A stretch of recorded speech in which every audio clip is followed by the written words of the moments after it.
Salmo 138 dice así en el versículo 1: Dios, quiero alabarte de todo corazón, quiero cantarte himnos delante de los dioses.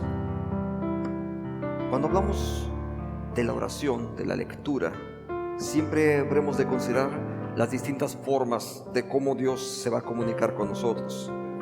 Así es que en particular hay dos elementos que forman parte de toda nuestra propia experiencia. Y empezar a caminar en la fe implica también hacernos cargo acerca de la espiritualidad que Dios nos ha dado. Quiero invitarle a que oremos primero y nos pongamos así en las manos de Dios. Padre, bendecimos tu nombre.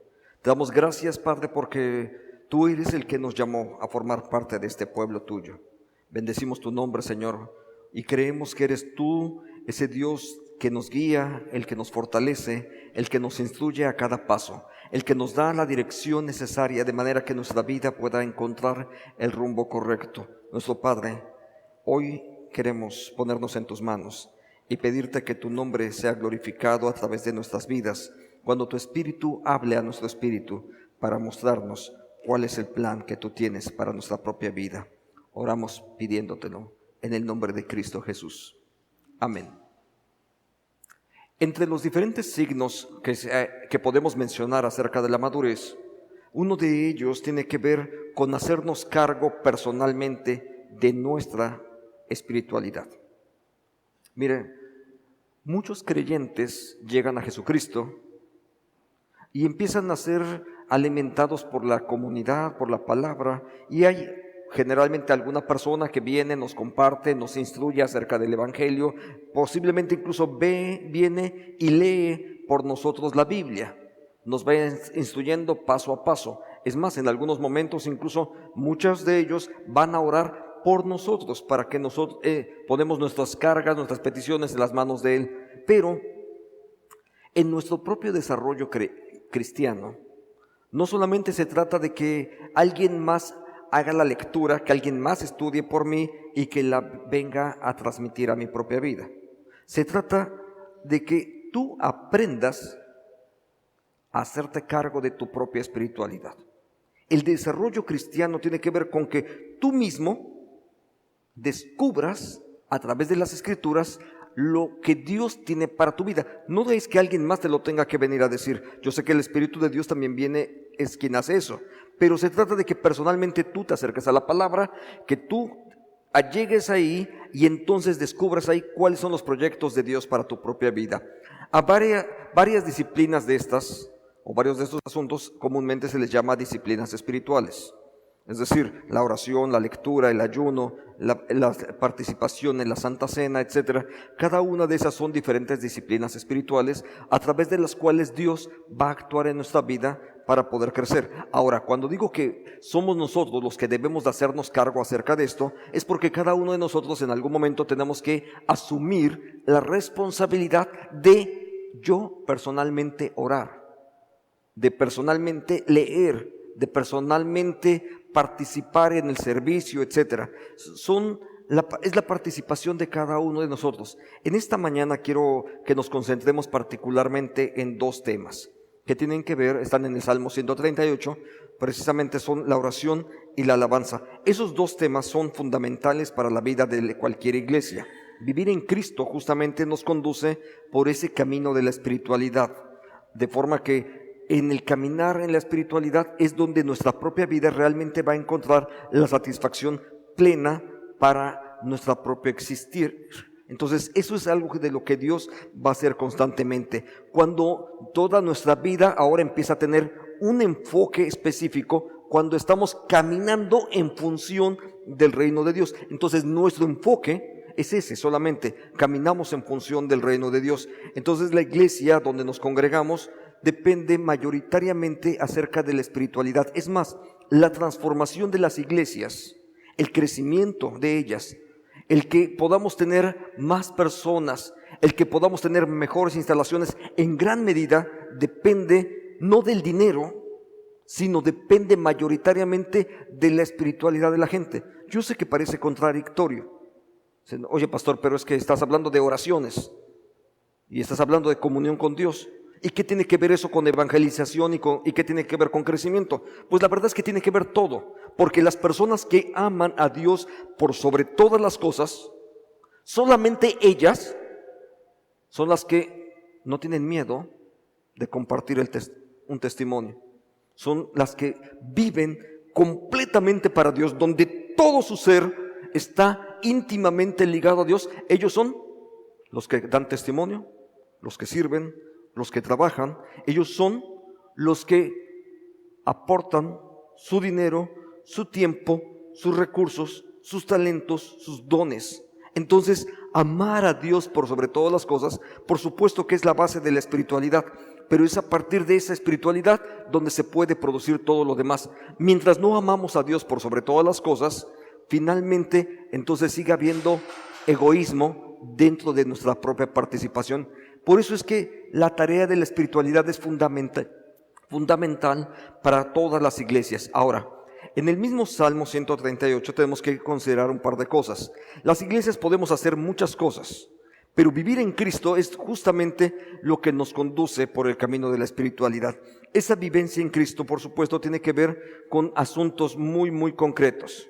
Podemos hacer obra social, podemos crear estudios, construir templos, etcétera, y al mismo tiempo permanecer sin fruto. Parece esto algo raro, pero la verdad es que la gente puede hacer todo eso y al mismo tiempo, personal e individualmente, permanecer sin fruto. Déjeme recordar un texto que comúnmente se utiliza incluso en las bodas. Primera a los Corintios capítulo 13. Dice, si hago todo esto y no tengo amor, nada soy, y soy solamente como un címbalo que retiñe, ruido y nada más. ¿Sabe? En el fondo, podemos dar dinero. Las vidas de las personas no van a ser transformadas por nuestro dinero, sino por la experiencia de lo que Cristo hace en mi vida y yo ministro a otra persona a partir de esa experiencia de vida. No va a ser mi dinero el que va a transformar la vida de las personas. Puedo ayudar a solventar algunas cosas sin duda a partir del dinero. Puedo poner un dispensario médico, puedo colocar un hospital, puedo hacer cualquier cantidad de cosas. Si no hay una transformación interna en la vida de de los creyentes y después en la iglesia, realmente no va a haber mayores cambios. Déjeme ponerlo esto en términos de carácter biológico. Se trata, si puedo decirlo así, de cambiar el ADN de una iglesia. Una iglesia, solamente cuando la iglesia es transformada y su ADN es transformado, solamente entonces podemos decir que es ahora la obra del Espíritu de Dios la que está actuando, porque cada uno de nosotros necesitamos ser transformados solamente por ello. Entonces, se trata fundamentalmente entonces de la vida espiritual. El elemento que verdaderamente produce nuestra transformación a la imagen de Dios no es lo que hacemos, ni siquiera lo que dejamos de hacer. Lo que de verdad cambia la experiencia de cada uno de nosotros es cuando el Espíritu de Dios viene a mí y el Espíritu de Dios desde dentro me transforma. Si no es el Espíritu de Dios, todo lo que yo haga no va a pasar de ser buena voluntad. Yo le puedo echar muchas ganas a esto, puedo enfrascarme en lograr algunos proyectos y seguramente muchos de ellos los puedo lograr. La transformación final que mi propia vida necesita y que las iglesias necesitan tiene que ver con la presencia del Espíritu de Dios actuando en medio de ellos. Ahora, en medio de esto, el Salmo 138 menciona dos puntos. El primer versículo justamente habla acerca de la alabanza. Dios mío, dice el versículo 1, Dios mío, quiero alabarte de todo corazón, quiero cantar himnos delante de ti, quiero alabarte de todo corazón. Esa es la parte inicial de este canto. Ahora, lo primero, tenemos que diferenciar entre cantar y alabar. No es lo mismo. Todos podemos cantar. Alabar es algo totalmente distinto. Alabar no sale de mi garganta. Alabo desde mi corazón. Desde ahí es donde alabo. Entonces, para que sea alabanza a Dios, solamente puede hacerse desde la experiencia de un corazón que ha sido transformado por Dios. Si mi corazón no ha sido transformado por Dios, no es alabanza. Dicho de otra forma, solo los creyentes en Jesucristo, solo los que confiesan a Jesús como su Señor y su Salvador, solo ellos pueden alabar a Dios. Los demás pueden cantar. Es más, si tenemos que ir un poquito más profundo acerca de todo esto, no solamente se trata de cuál es mi relación con Dios, sino incluso de qué forma mi relación con Dios está encaminada, porque cuando hablamos de exteriorizar nuestras relaciones, finalmente podemos cantarlo, de cómo estamos manifestando mi relación con Dios. Entonces, cantar tiene que ver con hablar acerca de, es una forma, si puedo decirlo, de predicar, pero ahí hay una parte que es importante. Cuando lo que yo canto, lo que yo estoy exteriorizando a través de mi canto, a través de mi alabanza, no concuerda con mi práctica, entonces estoy haciéndome un mentiroso. Porque cantar del amor de Dios y no amarlo por sobre todas las cosas, yo estoy mintiendo.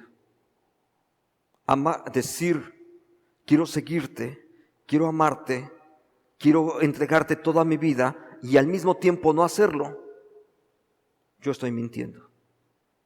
Entiendo que mi propia relación con Dios puede ser sana. En algún momento es Dios quien ya me recibió como hijo suyo, pero yo sería en ese sentido un hijo que está mintiendo cuando mi canto va por un lado y mis prácticas van por un lado totalmente distinto. Entonces, alabar de verdad es un asunto que tiene que ver con el corazón, pero específicamente con el corazón con un corazón que ha sido transformado por la presencia de Dios en mi vida. Entonces, si continuamos en el mismo texto, versículo 2 dice, quiero ponerme de rodillas y orar mirando hacia tu santo templo. Quiero alabarte por tu constante amor, por sobre todas las cosas has mostrado tu grandeza y has hecho honor a tu palabra.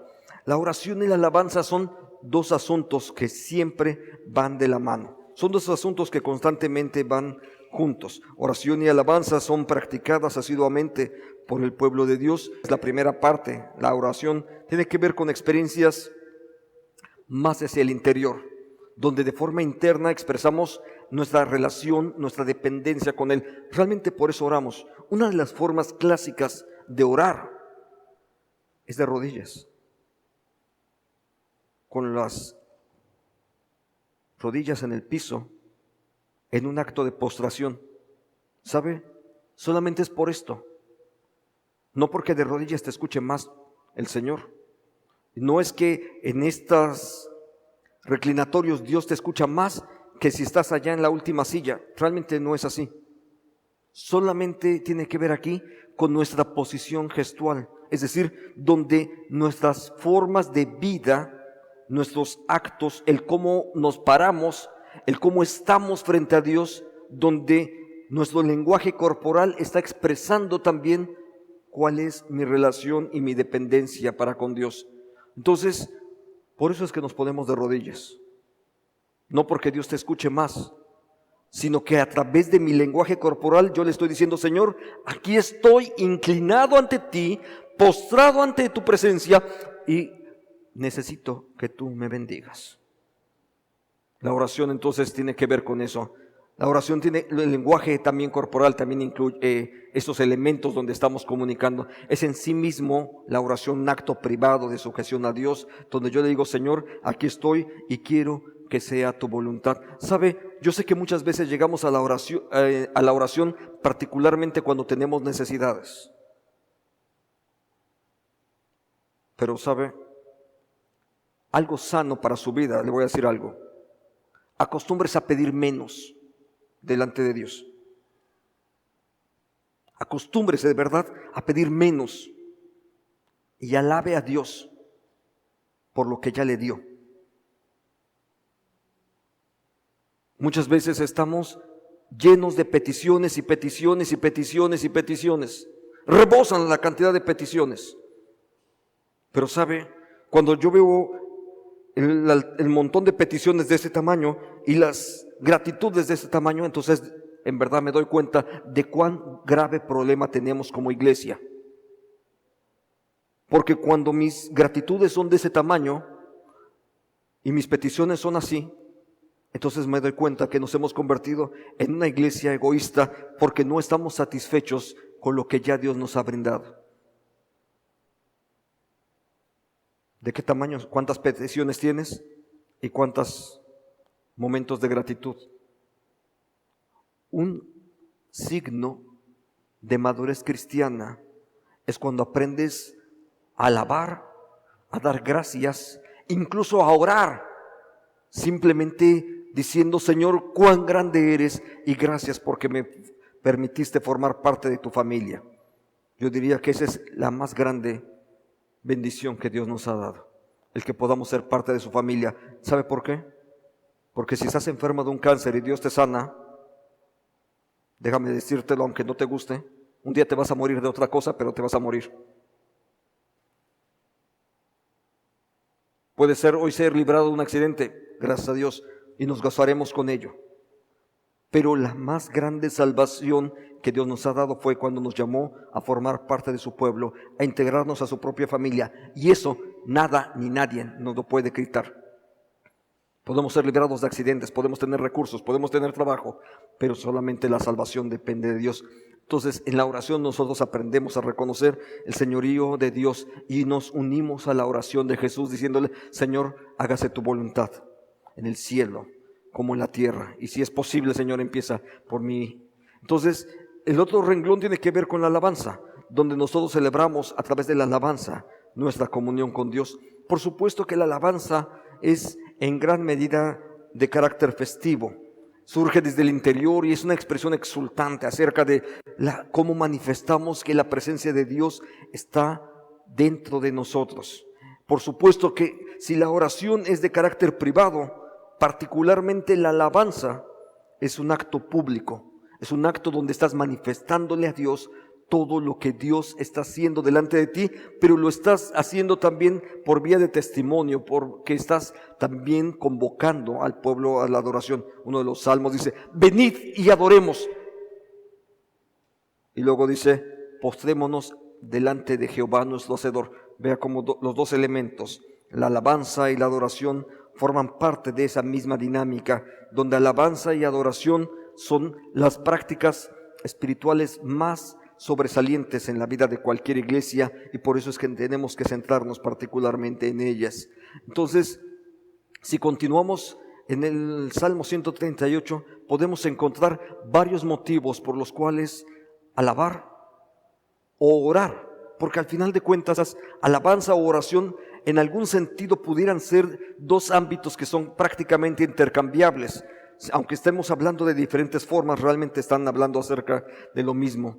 El versículo 3 dice así: te llamé y me respondiste, me diste nuevas fuerzas. Sin duda este es un motivo ideal para por el cual podemos nosotros ponernos en las manos de Dios y darle gracias. Entre las diversas razones podemos encontrar justamente que Dios ha sido nuestra fortaleza. Cualquiera que sea la razón por la que estemos desfalleciendo, tenemos que reconocer que siempre es Dios quien nos da la fortaleza a través de las nuevas fuerzas que nos da.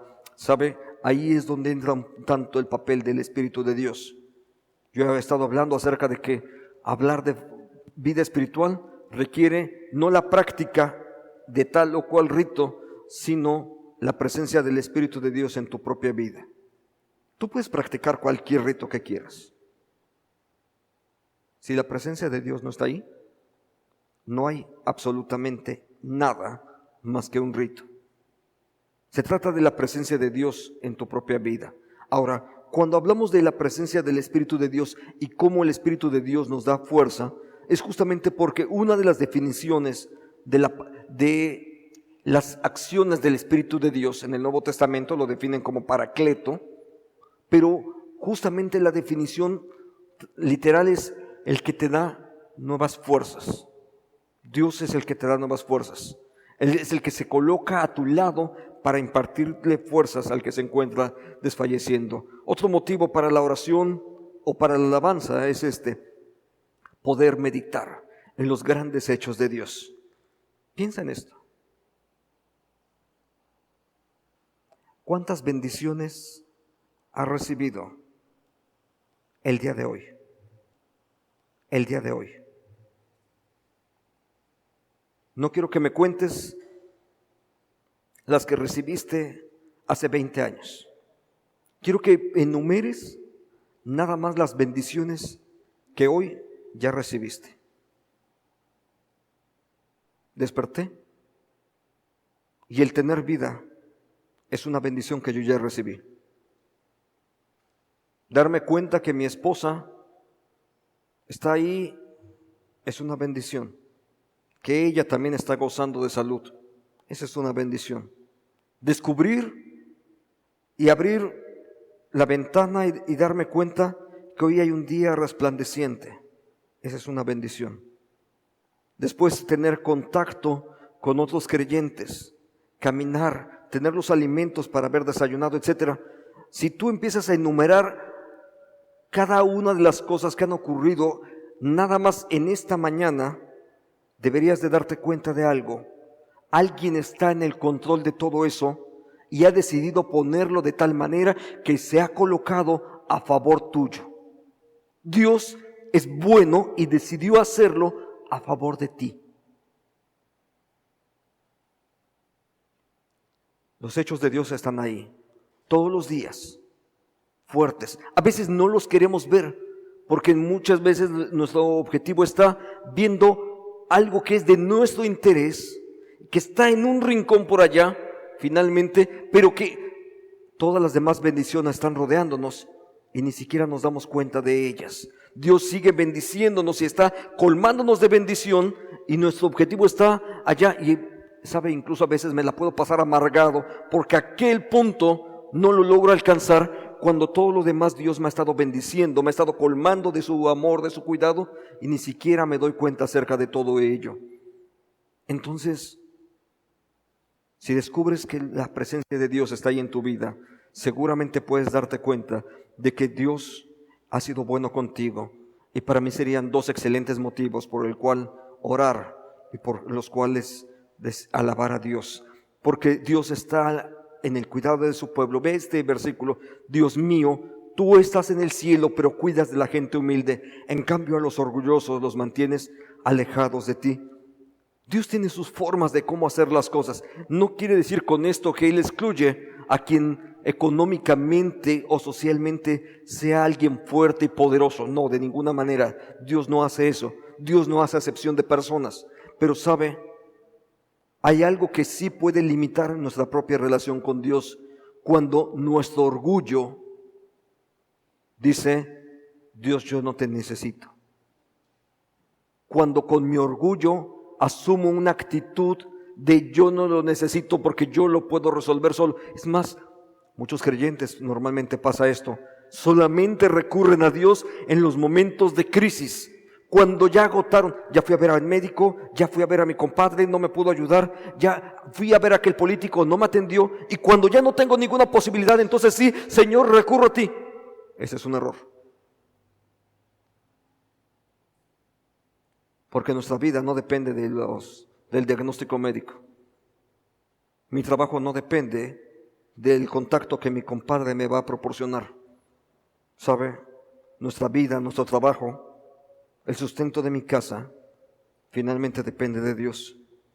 Y cuando yo puedo estar ahí, bajo el cuidado de Dios, puedo entonces descansar. Porque Dios ha decidido cuidar de mi vida. ¿Sabe? No hay suficiente seguridad pública para que pudieran cuidar de mi propia vida. Si Dios no cuida de mí, en cualquier momento yo puedo perecer. Ni siquiera tiene que ver un francotirador esperando a que salga de mi casa. Bañándome en mi casa, puedo caerme y morirme ahí. Si estamos aquí, simple y llanamente es porque Dios en su bondad ha decidido cuidarnos y Él seguirá haciéndolo, porque Dios a todos aquellos que son lo suficientemente humildes y le dicen: Señor, te necesito, a cada uno de ellos Dios habrá de cuidarles. También una cosa más, porque también llega el momento en el que podemos enfrentar problemas. En el versículo 7 dice así: cuando me encuentro en problemas, tú me das nuevas fuerzas y muestras tu gran poder y me salvas de mis enemigos. Esto es parte también de lo que Dios hace. La forma en cómo Dios provee salvación para con cada uno de nosotros. Es un área común orar e enfrentarnos cuando enfrentamos problemas, pero quizás en ese espacio es donde nosotros tenemos que aprender acerca de cómo otros creyentes lo hicieron. Quiero recordar solamente un escenario, tal vez ahora de memoria. En el libro de los Hechos se narra una de las experiencias de uno de los hombres más usados por Dios. Se trata de la vida del apóstol Pablo, un hombre que predicó el evangelio en muchos lugares. Cuando él, en medio de los distintos viajes misioneros, llega a una ciudad llamada Filipos, empieza a predicar el evangelio, se causa un revuelo, hay gente que no quiere que él predique el evangelio y termina esa noche en la prisión. En esa noche él está con los pies atados, las manos atadas en una posición incómoda, en un cepo. Está en una prisión romana y en medio de ello alguien diría: bueno, yo creo que ese es un buen momento porque estás atravesando una dificultad grande. Yo creo que es un buen momento para que entonces ores y clames a Dios para que Él envíe liberación. Si usted recuerda ese fragmento en el libro de los Hechos, capítulo 16, Él no hizo eso. Él en ese momento alabó a Dios. Y sin duda alabanza es finalmente el instrumento que Dios hizo para poder liberar incluso la vida de este hombre. Más adelante el apóstol Pablo escribió a la iglesia de Roma en estos términos. Quiero que usted los lea conmigo. Romanos 8, 37 y 39. En medio de todos nuestros problemas, estamos seguros de que Jesucristo, quien nos amó y nos dará la victoria final. Yo estoy seguro de que nada podrá separarnos del amor de Dios, ni la vida, ni la muerte, ni los ángeles, ni los espíritus, ni lo presente, ni lo futuro, ni los poderes del cielo, ni los del infierno, ni nada de lo creado por Dios. Nada, absolutamente nada, podrá separarnos del amor de Dios que nos ha mostrado por medio de nuestro Señor Jesucristo. No sé qué es lo que vino a la mente del apóstol Pablo en aquel momento en que él estaba en una prisión romana, pero sé que después él escribió este mismo fragmento. Así es que puedo pensar que en medio de los problemas podemos descansar, alabar a Dios, orar y al mismo tiempo decirle: Señor, yo sé que nada, absolutamente nada, me puede separar del amor de Dios. Y porque cuando Dios ha decidido amarnos, lo va a seguir haciendo siempre hasta el fin, porque Dios cumplirá su propósito en nuestra vida. ¿Sabe? Si hay algo valioso en nosotros, para la vida de cada creyente, no es el proyecto que nosotros tenemos, sino que Dios tiene un proyecto para cada uno de nosotros, que Dios tiene, a veces lo decimos de una forma sencilla, dice: Dios tiene un plan para ti. Y no nos damos cuenta que de verdad tras de eso hay una verdad enorme, porque Dios efectivamente tiene un proyecto para mi propia vida, y que Dios, el que inició la buena obra en Jesucristo, la culminará hasta llegar el fin. Dios lo va a hacer desde el principio al fin, y cuando Dios hace eso, entonces yo puedo reconocer que efectivamente Dios va a cumplir su propósito en mí. Dios mío, tú cumplirás en mí todo lo que has pensado hacer. Tu amor por mí no cambia, pues tú mismo me hiciste, no me abandones. Toda nuestra vida descansa en ello. En el mismo pasaje que hace un momento leí de Romanos, más adelante están estas líneas también. Sabemos que Dios va preparando todo para el bien de los que lo aman, es decir, de los que Él ha llamado de acuerdo con su plan. Desde el principio Dios ya sabía a quienes iba a elegir y ya había decidido que fueran semejantes a su Hijo, para que sea el Hijo mayor. A los que ya había elegido los llamó, a los que llamó también los aceptó, y a los que aceptó les dio un lugar de honor. Quiero que vea esa parte final. Un día Dios te eligió para que formases parte de su pueblo. A su debido tiempo te llamó, te limpió para que formaras parte de ese pueblo suyo. Te salvó a través de la sangre de su Hijo Jesucristo. Y a partir de ello, No solamente te llama a que te integres a su pueblo, te da todo lo necesario para que recibas todas las bendiciones que Él ya tiene preparadas para ti, y te da a través de la Biblia las instrucciones de cómo vas a recibirlos. Dios ya hizo todo eso, y por si fuera poco, Él mismo se va a asegurar de que tú permanezcas hasta el fin. Y cuando llegue el final de los tiempos, entonces tú vayas a la presencia suya y allí experimentes vida eterna con Él. Porque Dios ha decidido hacerlo de esa forma. Una forma distinta de cómo fue expresado esto mismo está escrito en el Catecismo de Heidelberg, cuando dice así: con cuerpo y alma, tanto en la vida como en la muerte, no nos pertenecemos a nosotros mismos, sino a nuestro fiel Salvador Jesucristo. Pero en la vida o en la muerte, mi vida depende de Él. Así es que yo puedo descansar y puedo orar y puedo alabar a Dios. Porque sin importar cuál es el proyecto que siga, sin importar qué es lo que pueda ocurrir el día de mañana, yo puedo estar tranquilo, porque sé que Dios es el que mantiene el control de todo esto. Nuestra vida por eso descansa en las manos de Dios. Nosotros perseveramos en la oración y en la alabanza, por ser estos los medios a través de los cuales nosotros declaramos nuestra confianza en nuestro Dios. Oremos. Padre, gracias por la bendición tuya. Gracias por tu amor, Señor, por el cuidado que tú tienes para nuestras vidas. Bendecimos, Señor, tu nombre y te damos a ti la gloria. Bendecimos tu nombre y nos ponemos en tus manos para que seas tú glorificado.